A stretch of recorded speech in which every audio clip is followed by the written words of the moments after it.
Ladies and gentlemen, welcome to the Football Daily Weekly. My name's Marcus and I've got Sam from FullTimeDEVILS. Thank you very much. And Robbie from ArsenalFanTV. Oh, nice to be here.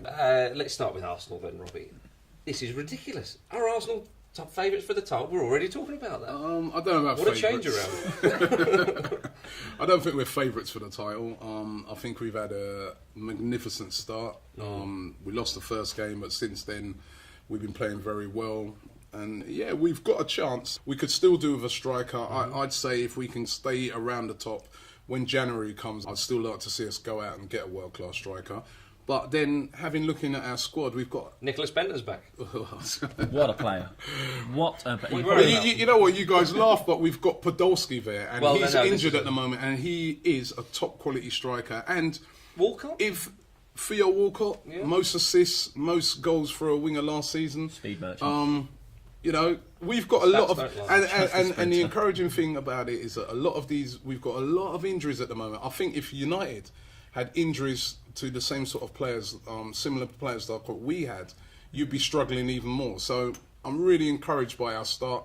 I wouldn't say we're favourites. I think there are some squads that are stronger than us, but I think there's nothing to fear this season.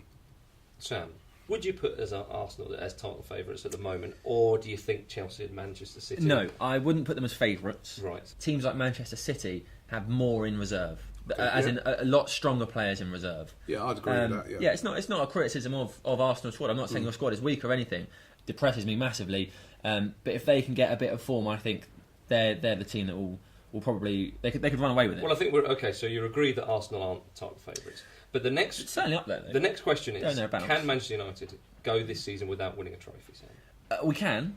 We could do it. And you're doing your best. We're doing I've got faith. We're carrying like this. I think we can do it. Yeah, exactly. We've got a real chance of feeling like you feel at the end of the season.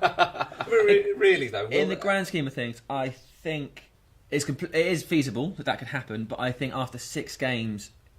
It's too early. Too early to predict, really. Oh, yeah, okay. But also, I don't think the fans will have a choice.